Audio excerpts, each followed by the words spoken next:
Pour la première fois, Israël a été lourdement frappé par le régime iranien. Des missiles ont frappé deux villes, Dimona et Arad, dans le sud du pays, faisant près de 200 blessés et de lourds dégâts matériels. Benyamin Netanyahou a reconnu une soirée très difficile dans la bataille pour notre futur, dit-il. Il s'est rendu à Arad ce matin, sur les lieux de la frappe qui a touché cette ville. Regardez cette séquence qui montre le moment des frappes sur Dimona. Dimona, une ville stratégique qui abrite un centre de recherche nucléaire. L'attaque sous les yeux des habitants sidérés.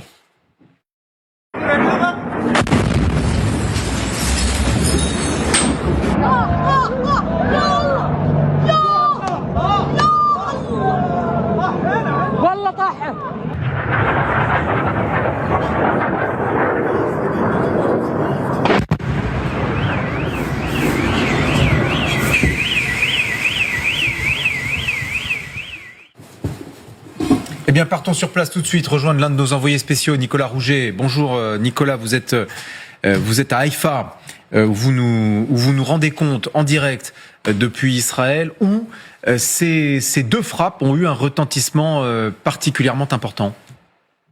Oui, bien sûr. Alors, deux frappes, il faut rappeler qu'il n'y a eu que quatre impacts de missiles directs venus d'Iran depuis le début de cette guerre, il y a 23 jours maintenant, et donc deux dans la nuit dernière, dans ces deux villes à 30 km l'une de l'autre.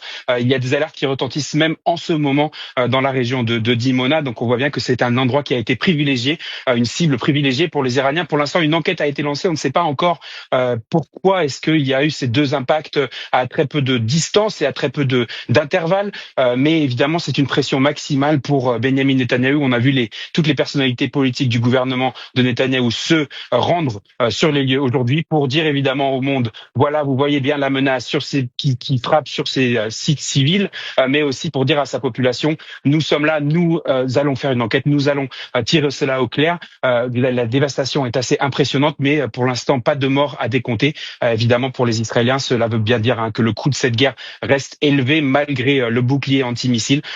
Et on a dit hier que la guerre était seulement à mi-chemin, 3 semaines encore de plus peut-être pour les Israéliens qui ne voient pas le bout du tunnel, alors qu'évidemment Israël continue de frapper très dur en Iran et au Liban aujourd'hui. Nicolas Rouget, merci beaucoup, l'un de nos envoyés spéciaux, l'un de nos correspondants en Israël. Merci à vous pour vos reportages. Donald Trump donne donc 48 heures à l'Iran pour débloquer Hormuz. Oui, parce que ce détroit d'Ormuz est devenu un véritable casse-tête pour Donald Trump qui perd patience et donc met de nouveau la pression sur l'Iran avec cet ultimatum.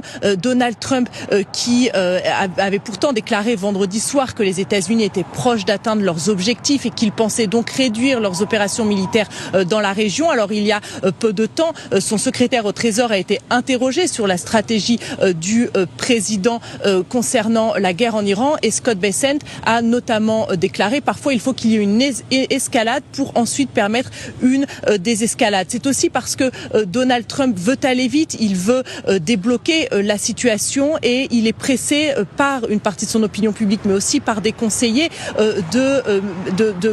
pour que cette guerre ne dure pas trop longtemps. On a notamment eu des informations ce week-end selon Axios que dans son administration certains avaient commencé à discuter d'éventuels pourparlers de paix. Donald Trump lui a déclaré hier soir sur son réseau social Truth que les Iraniens voulaient un accord mais que lui n'en voulait pas. Si vous nous rejoignez en direct sur LCI en ce jour J des élections municipales.